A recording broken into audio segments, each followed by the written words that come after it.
Good morning students. Welcome back to the science class. In the previous video we have got an introduction about the chapter light. In that we have discussed about reflection. Reflection is a very important phenomenon related to light. Reflection means bouncing back of light from a surface. When light is incident on a surface, it is reflected back. It is bounced back. It is not necessary that only mirrors or steel plates and such substances will reflect light. In fact, all surfaces reflect light. But images are formed only on highly polished surfaces. That is why we can see our image in the mirror, but we cannot see our image on the wall. Reflection makes us see the things. It enables us to see the things. Light falls on an object, it is reflected back to our eyes and we are able to see that thing. So, reflection is a very, very important phenomenon. Today we shall discuss about different types of reflection. Starting with regular reflection. Regular reflection is taking place when light falls on a highly polished surface. Second is diffused reflection. When light falls on rough surface, this kind of reflection takes place. And third is multiple reflection, in which multiple images can be seen. Let us discuss regular reflection first. Regular reflection is reflection from polished surface. This can form an image.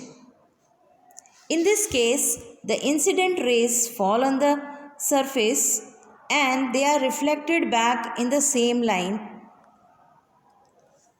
parallel to each other. They when after falling they make an angle and again they are reflected back as parallel rays and they form an image.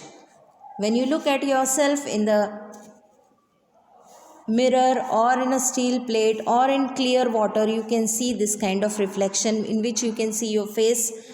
We can see our image in this kind of surface because of regular reflection.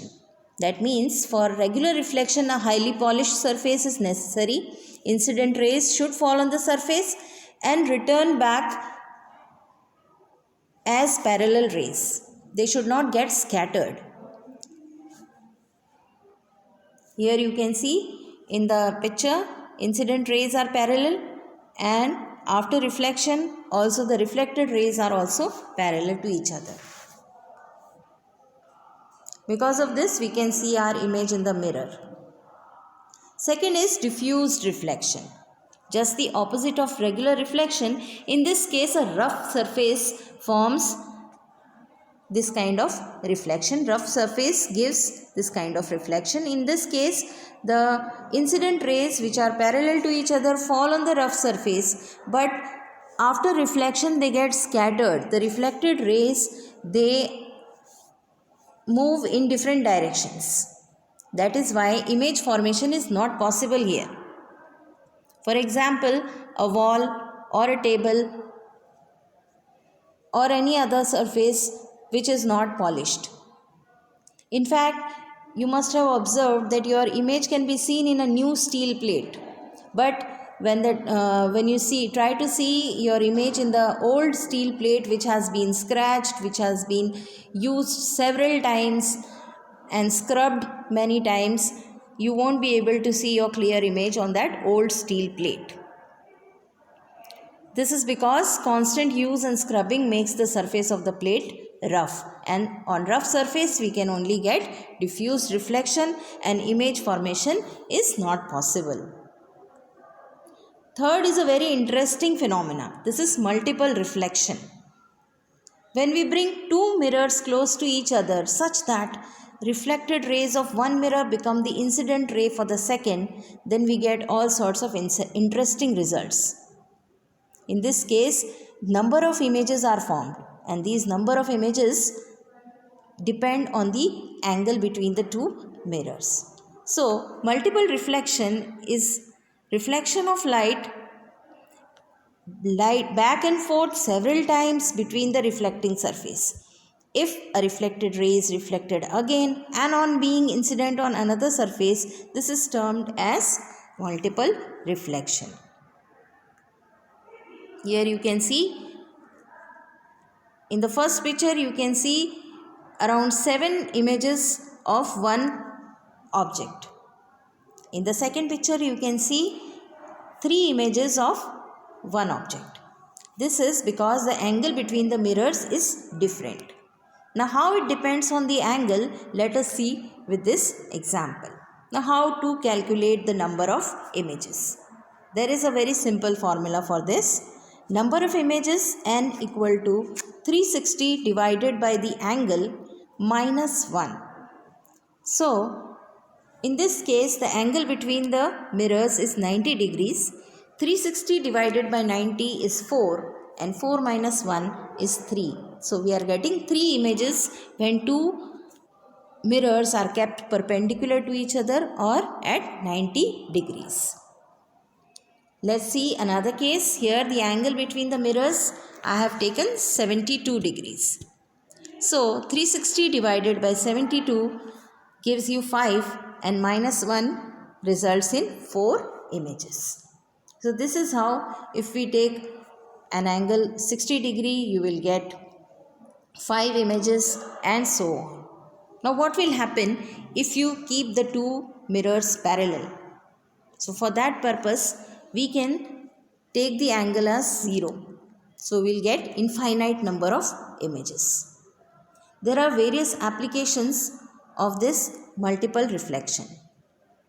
The first one is the periscope. This periscope consists of 2 plane mirrors. They are kept at an angle of 45 degree. Look at this picture in which we are having a Z-like tube where 2 mirrors are placed at 45 degrees. The object is on the top and the person is trying to see from the bottom end. Here the image of the object is formed on the first mirror on top, then it is reflected, and again that reflected ray becomes the incident ray for the second mirror, and again it is reflected back and the person can see that object from bottom. This periscope is used in submarines to determine the distance of a torpedo and helps in deciding the time for the attack. Means without being seen by the enemy, we can find out the position of the ship of the enemy and react to that. It is also used in nuclear reactors to observe the chemical reactions that are taking place. We cannot look into the chemical reactions of nuclear reactor directly. That is why this kind of device is used. In military, periscopes are used to observe from the hiding position. We can observe our enemies without being seen by them. We can hide and observe the enemies. So this is a device based on multiple reflection. This is a periscope from a submarine whose the upper end is seen from the water and the submarine is inside the water. Then you have another device which is kaleidoscope. You must have played with it. It's used as a toy and it is used by fashion designers to get various patterns. In the kaleidoscope, you have a cylindrical tube in which we keep the mirror. 3 mirrors we can keep at an angle.